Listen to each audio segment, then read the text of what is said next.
I'm going to open the floor up for questions now, but if you're going to ask a question, I'm going to ask for a small favor. I don't know if you've noticed that but we are recording this, and so that we can catch the question, if you don't mind looking into the camera as you ask the question. It's going to be kind of strange, but think of it as practice for coming up on TV. So anyway, I open the floor to questions. We weren't that clear. Well, Kevin, the story that you tell about community banks is a good story, and it's a true story. Why do you think it is that at the national level and in the media, that story of effective lending, more lending, straightforwardness isn't getting told, and there is the anti-bank sentiment throughout the country and Capitol Hill? Well, I think to a certain extent it's as simple as semantics. Whether you listen to Barney Frank or Chris Dodd, they all say banks. Well, that's not, who caused the problems. There were mortgage brokers. There were other institutions. It wasn't banks as everyone in this room thinks of it. So I think that certainly contributed to it.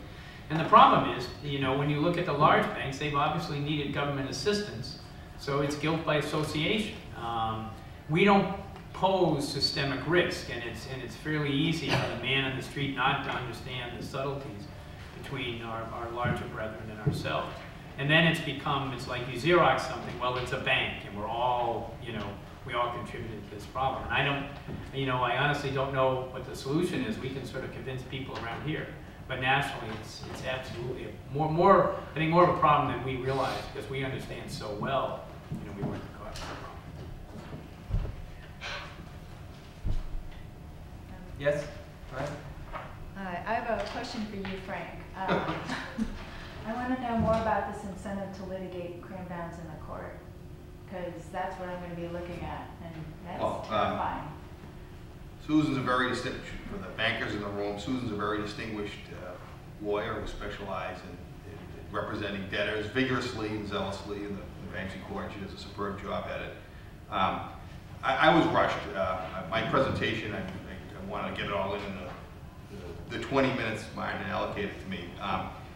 But it seems to me that for the same reasons why foreclosure is preferred by some services to voluntary modification, the fees that are contemplated by these PSAs will channel litigation to the bankruptcy court, because the service is going to get their legal fees reimbursed and make money on the litigation.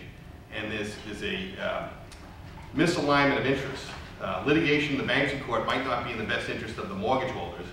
It might not be in the best interest of the borrowers, for sure, and it might not be in the best interest of society or the taxpayer.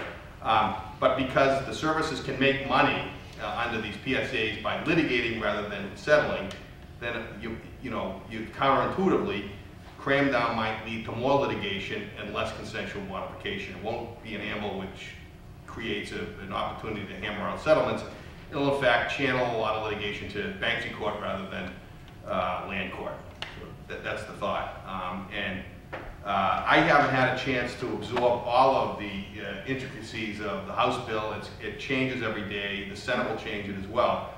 But I think one of the takeaways to this afternoon is that you really need to look at the economic incentives as well as the legal prohibitions.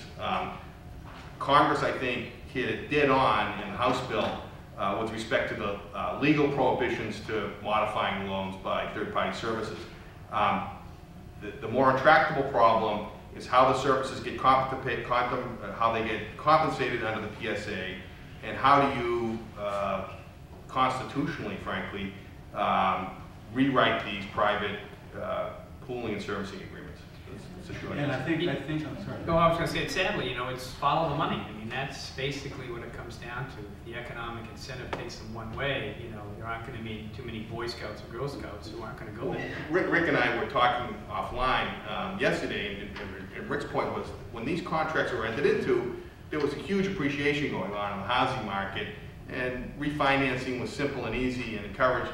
and the contracts weren't designed for the avalanche of foreclosures and what some people call the The death spiral. assumption was that these were assets that were not going to, in any large number, need brains to manage them, which is why you put them into brain-dead entities called special purpose vehicles, and they're required to be brain-dead under FAS 140. And so the only parties who are involved are an entity that owns the assets that has the brains of a spaghetti pot, all right? A servicer who has the discretion of a spaghetti pot, all right? And an indentured trustee who has absolutely no authority to modify anything without, depending upon the situation, 67, 80, or 100% consent from the bondholders.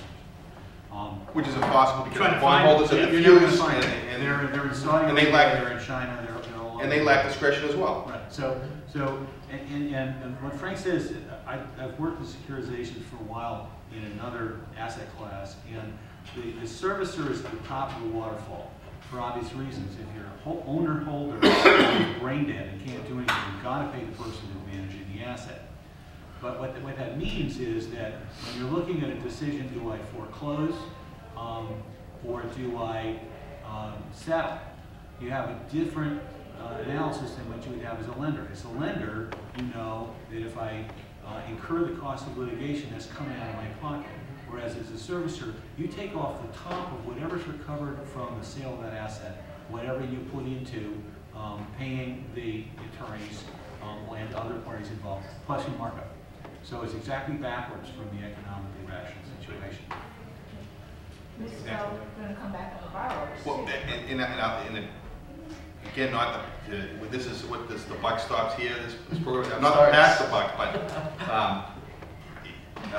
some of the best materials on this issue are just out there in the ether. And the government's webpage is called Thomas, after Thomas Jefferson. So if you go on Thomas, Google Thomas, you can get a hold of Warren's report, and there's it's a 150-page report, but the gold in that report is about the 8 pages where they talk about these PSAs and the legal and economic barriers to modification set forth in the PSAs.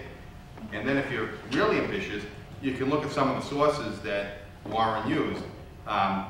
One person is this professor at Georgetown, Alan Levitin, who's given testimony in Congress, again, available online. But the other one I would commend your attention to is Professor Ed Morrison, who's a banking professor at Columbia Law School. And he comes at this from a totally different perspective than Warren and Levitin. Warren and Levitin are real consumer advocates. Morrison, who's a great guy and a good friend, he's a law and economics person. He's got a PhD in economics from the University of Chicago. He clerked for Judge Posner and for Judge Scalia. And the amazing thing, the eureka moment I had when I was getting my remarks ready for this talk, was they both diagnosed the problem identically. They both look at these securitization contracts and find the illness originating there. They just have different remedies. According to Morrison, and he's a very persuasive guy, cram down is unnecessary and may have unintended consequences. Levitin, on the other hand, is a strong proponent of cram down. He thinks that everyone should be crammed down. So interesting, these two very vigorous people coming at it from totally different perspectives and philosophies, diagnose the problem identically. But Morrison's has testified before the House Financial Services Committee, and his testimony, his colleague Christopher Meyer's testimony, again, all available online, and it's laid out in a lot more thoughtful way than off the cuff at a pail. I mean, one of the problems you have is, intelligent men disagree. There's no precedent, and the fighting pieces. Larry Summers and Tim Geithner has no better idea, probably than most of us in this room, what's really going to work. I mean, they're going to take their best educated shot, but it's not as if we've been through this before. So it's. Sitting in the back. Hi, my name's Maria Joseph, and I have a couple of questions. The whole point of this is to try and unclog the economic pipeline, and we're looking at one segment of the population where things went bad. What about, are there any mechanisms that have been discussed or put in place to incentivize people who are safe risks to get back into the housing market, or start to stem the tide, I guess, of things coming down. And the other question I had was, I'm forgetting which one of you described the modification that would allow for, I think it was basically a write-off, if not a write-down, of the loan amount based on what the actual assessment would be of the property. I had read something, I think in the Globe 2 or 3 months ago, where that type of scenario was floating with a percentage to go back to perhaps the bank that made the loan in the first place, year by year, so that if there was any sale after 1 or 2 years, any percentage above the price that was, or I mean the amount that was owing, would go back to the lender, something like that. Are you familiar? That's the Hope for Homeowners program. Yes. Came out of the, yeah. Actually, the Bush administration in July of 2008, Hope for Homeowners was passed as part of the bill that nationalized Fannie and Freddie.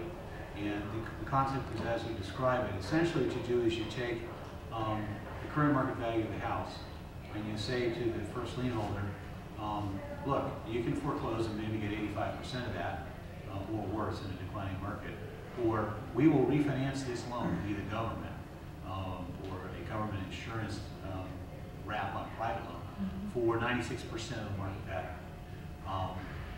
To me as a lender, that's a pretty good deal. 96% paying on foreclosure costs, can't charge any fees, and if the consumer has income to underwrite, again at a front-end DI, is rational, and they started out at 31, I think it went as high as 35, which is a little aggressive, but according to traditional underwriting when I learned it was 25 to 28.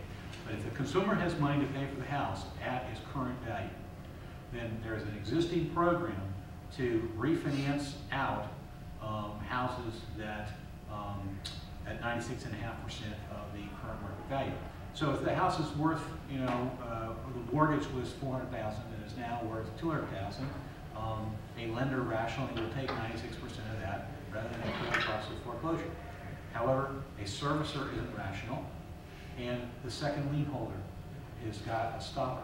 So notwithstanding a very significant amount of work by the industry, by legal professionals, by the government to try to kickstart that program, there have been, since July, less than 300 loans.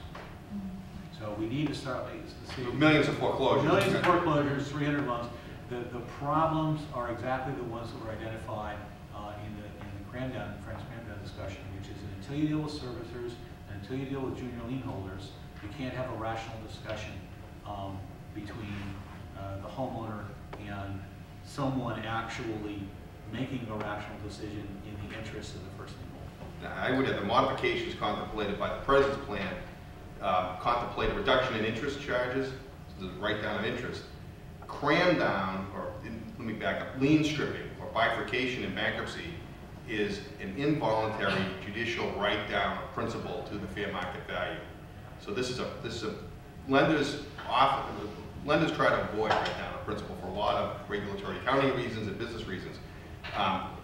Cram down is the 800-pound gorilla because it gives the borrower the potential to go to court and have a judge value the collateral and write down the principal of the loan to what the judge ascribes to the value, how the judge values the collateral. So my example in the beginning of the talk was if there's a $400,000 mortgage loan, but the collateral is only worth $150 because of the disaster in the housing market, Cramdown will give the borrower the ability, hypothetically, to go to court, convince the judge that the house is only worth $150,000, and permanently write down the lender's principal by $250,000.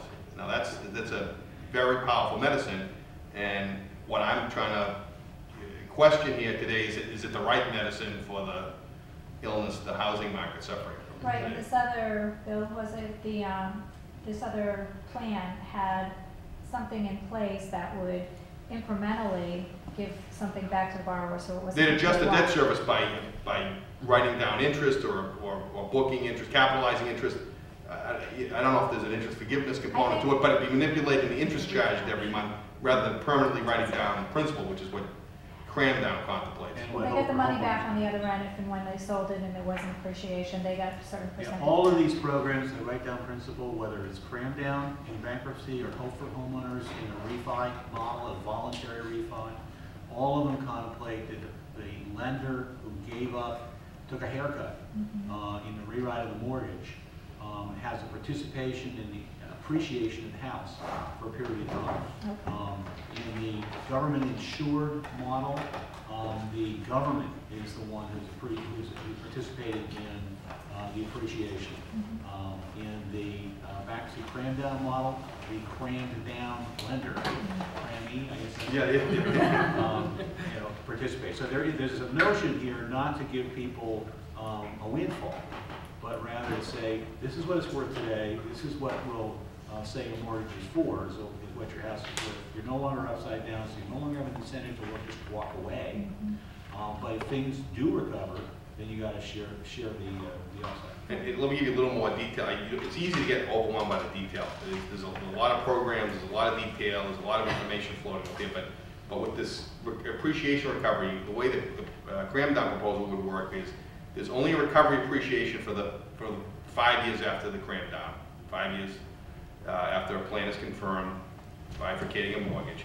And in the first year will be 90% of the equity if the house is sold, up to the amount of the write-off of the mortgage. So in my numerical example, $250,000 was written off. So it's 90% the first year, up to $250,000. And then it declines over time. It's 70% in the second year, 50% in the third year, 30% in the fourth year, and 10% in the fifth year. So what does a rational borrower do? He sells in the sixth year, or it doesn't cover refinancing. So you could, if there was a dramatic, if everyone gets it right, there's a dramatic upswing in the housing market, and we're back in business, you could borrow off the equity when the housing market recovers. So for every mousetrap, every mouse is a better mousetrap. So. Your other question in terms of getting incentives for people who have been okay, the only thing that's out there right now are government guarantees of short-term debt, commercial paper. They're going to buy more Fannie and Freddie debt. They're going to buy securitizations of consumer assets such as cars and things. So that program has begun. GE announced today or yesterday they were going to issue $8 billion in debt guaranteed by the FDIC. So that's helping. But how you get, let's take an example of the big hole that Filene's basement used to be. How do you get a project like that to start? That's only when people are confident enough that you've hit the target and you're going to come back. And that's not going to be next week, next month, probably next quarter. If Citibank announces that they did yesterday, they made $8 billion pre-tax in January and February. Well, look what that did. People are looking, and even sophisticated investors are looking for good news. And I think they're going to be skeptical, but I do think there'll be a point in time when we'll start to climb out of this. But there really isn't anything you can give sort of pure private money. You can't, unless you're guaranteeing their downside, which the FDIC and the Treasury have tried to do in a couple of cases. They just have to believe the world is stable, or you're going to probably see a big hole over there for a couple of years, in my guess. It's going to be a while. Thank you. All right. Unless Arthur wants to make that one. Well, we'll have time for one more last question. Go ahead. Excuse me, I'm losing my voice. I just had a quick question on your thoughts on the effect of the OCC, 2004 advisory opinions in Waters v. Wachovia asserting that the OCC has the power to preempt any state attempts to use their visitorial powers on federally chartered banks.